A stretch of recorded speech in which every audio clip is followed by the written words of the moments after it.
Halo teman-teman, jumpa lagi di Sarajo Channel. Masih dengan Rangga di sini yang akan menemani kalian sepanjang video. Di video kali ini aku akan melanjutkan novel serial Bagus Sajiwo karya Eyang Asmaraman Kopinghu. Sebelum masuk ke ceritanya, jangan lupa untuk subscribe, like, dan nyalakan notifikasi agar kalian tidak ketinggalan kisahnya.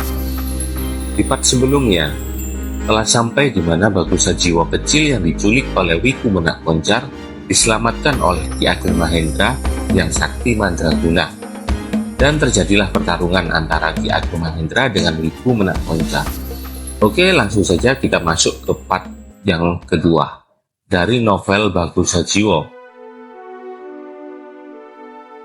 Wiku Menak Koncar, engkau memang belum membunuhnya sampai saat ini.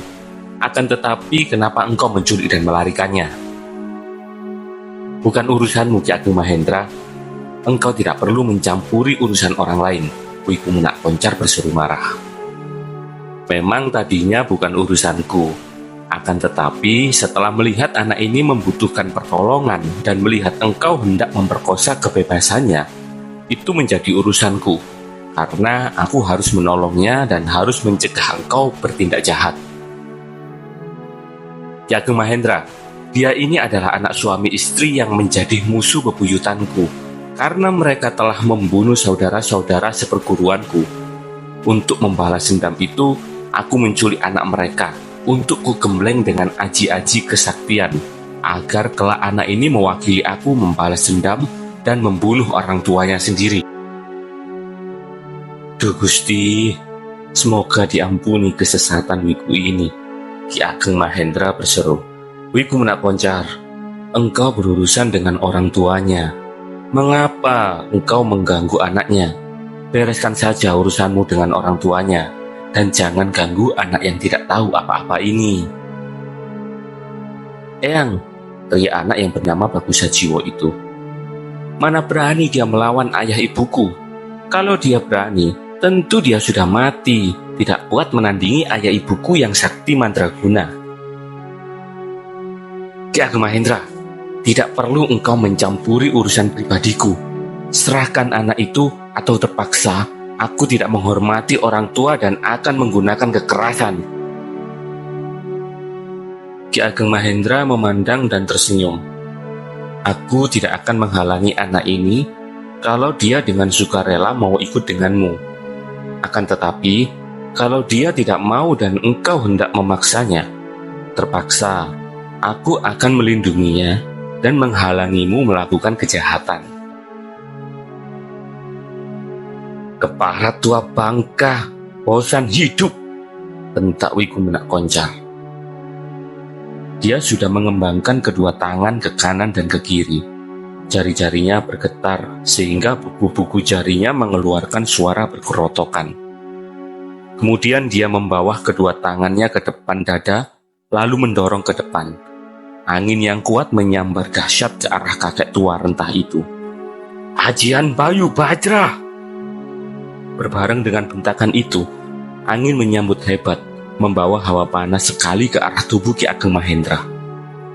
Akan tetapi, apa yang terjadi? Kakek tua rentah itu hanya berdiri tegak, dengan kedua tangan yang bersilang di depan dada, dan ketika angin menyambar, hanya pakaian dan rambut serta jenggotnya yang putih semua itu yang berkibar terbawa angin.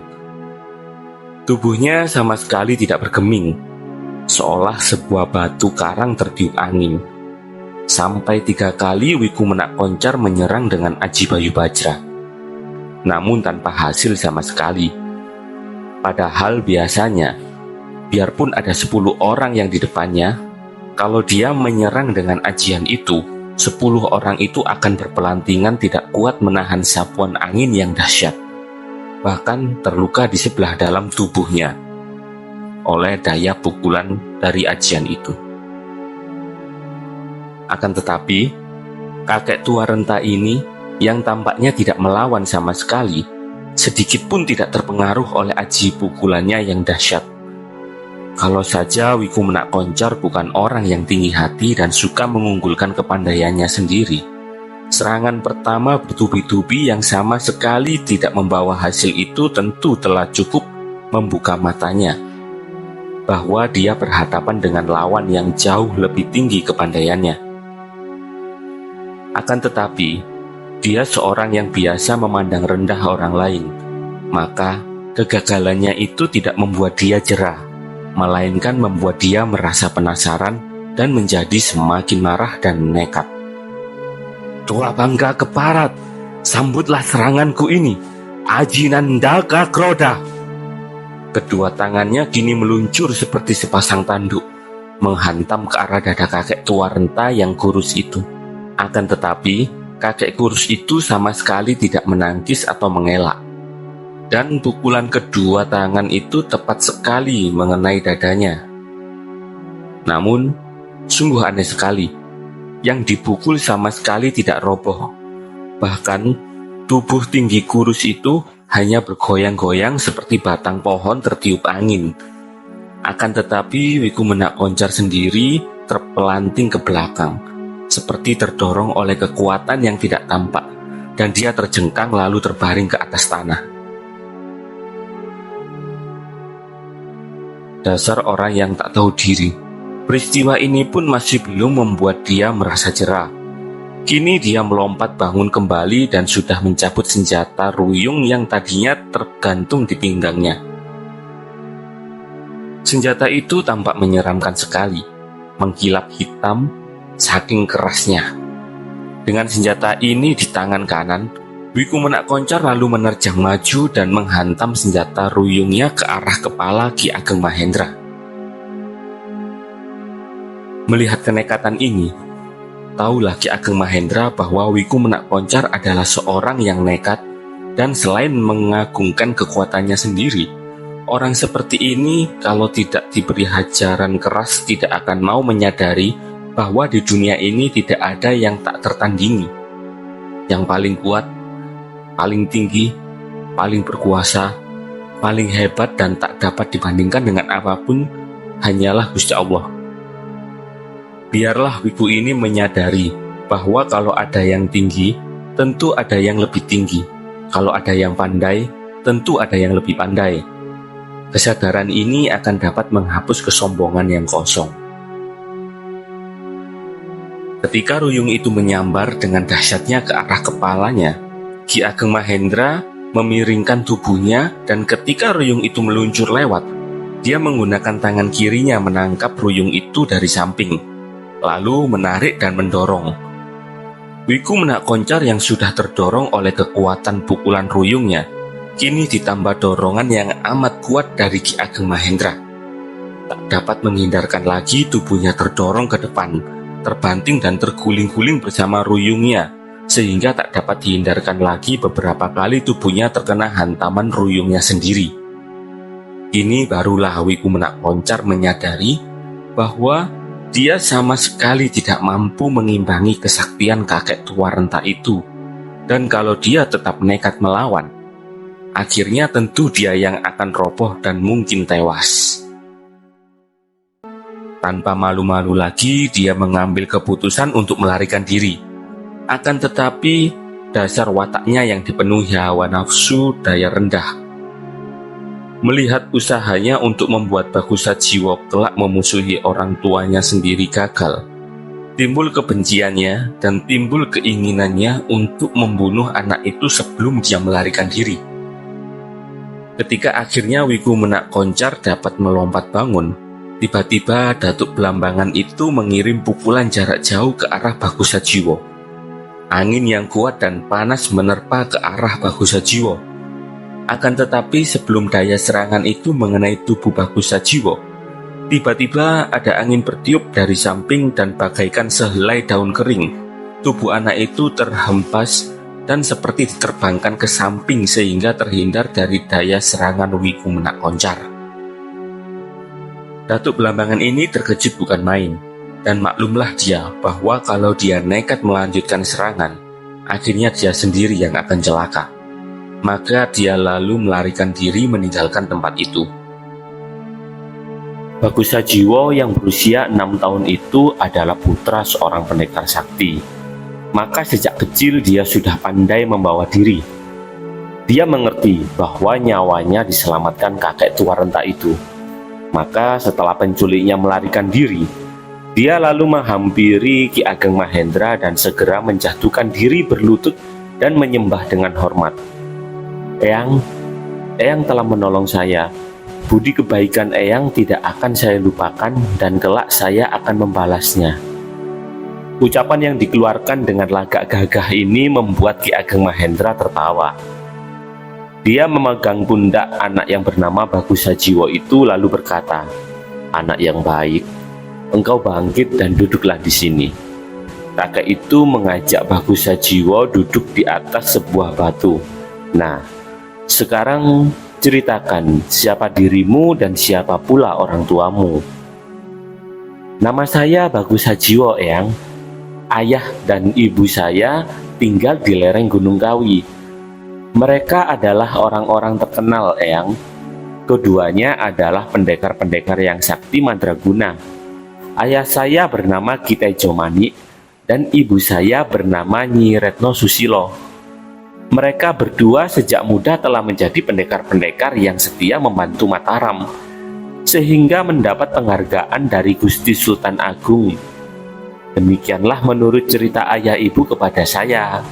Anak itu ketika menceritakan tentang orang tuanya, jelas tampak bangga sekali. Kembali Ki Ageng Mahendra tersenyum. Anak itu tampak lucu sekali dan tiba-tiba saja kakek tua renta itu menyadari bahwa selama ini dia kehilangan sesuatu yang tak pernah dapat diketahui. Baru sekarang dia menyadari bahwa selama ini dia kehilangan kehangatan hubungan antar manusia. Karena itu, begitu bertemu dan bicara dengan bocah itu, Ki Ageng Mahendra merasakan suatu kehangatan yang amat membahagiakan menyelubungi perasaan hatinya. Dia tahu bahwa anak itu tidak berbohong. Buktinya, Wiku Menak Koncar membalas dendamnya kepada orang tua anak ini dengan menculik anak mereka. Berarti Wiku Menak Koncar tidak berani langsung menyerang kedua orang tuanya. Agaknya itulah yang membuat orang tuamu dimusuhi banyak orang, karena mereka setia membantu Mataram. Maka tentu mereka dimusuhi orang-orang yang menentang Mataram, termasuk Wiku Menak Koncar tadi. Aku sudah lama tidak pernah berkecimpung di dunia ramai, sehingga aku tidak mengenal nama ayah ibumu itu. Akan tetapi mungkin aku mengenal mereka yang lebih tua. Tahukah engkau siapa guru-guru ayah ibumu, Angger? Mungkin aku masih mengenal nama mereka." Bagus Sajiwo mengingat-ingat, lalu berkata, "Ayah ibu saya pernah menceritakan tentang guru-guru mereka, Eyang. Guru ayah saya ada dua. Yang pertama adalah mendiang Eyang Begawan Sidik Paningal. Dan yang kedua adalah Eyang guru ayah sendiri, yaitu mendiang Eyang Resi Limut Manik. Adapun guru dari ibu saya bernama mendiang Nyi Dewi Rukmo Petak, yang dulu ketika muda bernama Ken Lasmi." Mendengar disebutnya nama-nama itu, Ki Ageng Mahendra memejamkan kedua matanya. Terbayanglah dalam ingatannya semua pengalaman ketika masih muda. Sampai lama dia tidak mengeluarkan kata-kata, hanya memejamkan kedua matanya yang tadi bersinar lembut penuh pengertian itu, dan mulutnya membayangkan senyum.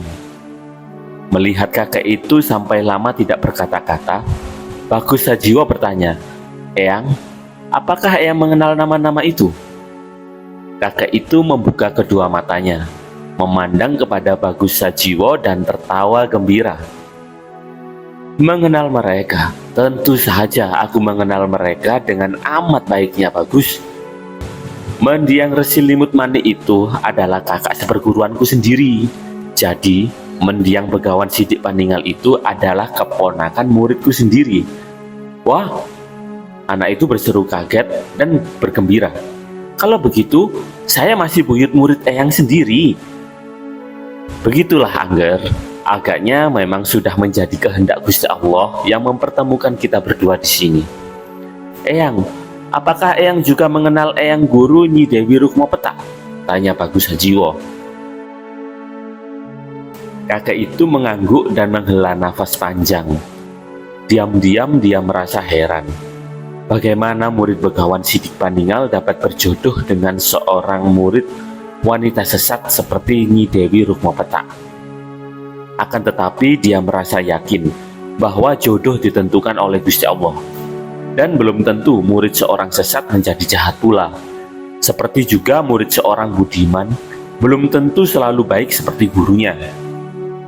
Aku pernah mendengar namanya. Nah, Angger Bagus Hajiwo, engkau adalah cucu buyutku sendiri. Ayahmu adalah aliran seperguruan denganku, yaitu aliran perguruan Jatikusumo. Walaupun aku tidak pernah terlibat urusan perguruan, sekarang katakan, apa yang kau kehendaki?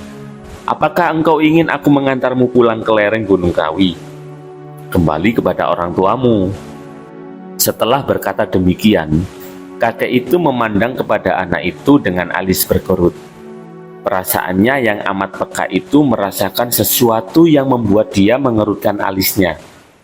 Kepekaan ini terkadang amat menyiksa batinnya.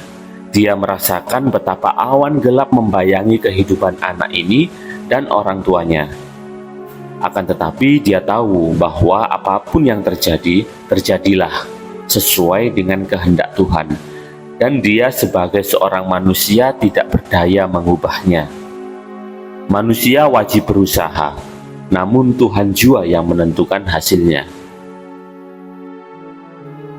Eyang, saya menyadari sepenuhnya bahwa Eyang telah menyelamatkan nyawa saya. Kalau tidak ada Eyang, entah bagaimana jadinya dengan diri saya. Mungkin sudah mati atau bahkan lebih mengerikan daripada itu. Maka sekarang saya memasrahkan diri saya kepada Eyang. Terserah bagaimana Eyang saja. Eyang yang menentukan apa yang selanjutnya harus saya lakukan dan saya akan menaatinya, Eyang.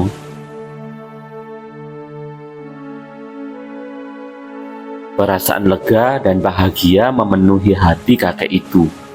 Dia menyembah dan memuja. Gusti Allah Maha Kasih, segala kehendak Paduka terjadilah. Kemudian dia memandang anak itu dan berkata, suaranya terdengar penuh kesungguhan. Bagus Hajiwo, kalau engkau sudah pasrah kepadaku dan benar-benar hendak menurut dan memenuhi segala kata-kataku, dengarkan baik-baik Bagus. Mungkin syaratnya akan terasa terlalu berat untukmu. Dan kalau engkau tidak mampu memenuhi syarat itu, engkau masih kuberi kebebasan untuk mengubah keputusanmu. Apakah syaratnya, Eyang? Orang tua saya selalu mengajarkan bahwa seorang laki-laki harus teguh pendiriannya dan berani menghadapi segala kesukaran untuk memenuhi janji kewajibannya. Baik, dengarlah nak, mulai hari ini engkau harus ikut denganku. Mungkin hidupmu akan terasing dan tidak menyenangkan badan dan batinmu. Engkau harus dengan tekun mempelajari semua ilmu yang kuajarkan kepadamu. Dan yang terpenting sekali, apapun yang terjadi sebelum engkau berusia 20 tahun, engkau tidak boleh menemui ayah ibumu. Nah, sanggupkah engkau? Kalau tidak sanggup, katakan saja. Aku tidak memaksamu dan terserah kepadamu untuk memutuskan. Kata kakek itu dengan hati tertarik dan penuh perhatian sepasang matanya mengamati kekuasaan Tuhan yang bekerja melalui hati akal pikiran anak itu, yang akan membawa keputusan bagi kehidupan anak itu di masa mendatang. Bagus Hajiwo yang baru berusia 6 tahun itu sudah memiliki dasar kekuatan batin dari orang tuanya. Dia tabah dan memiliki watak gagah. Akan tetapi menghadapi syarat yang diajukan kakek itu, anak itu menjadi bimbang juga. Sampai berusia 20 tahun baru boleh menemui ayah ibunya. Itu berarti bahwa sedikitnya selama 14 tahun dia harus hidup bersama kakek ini. Betapa mengasingkan diri.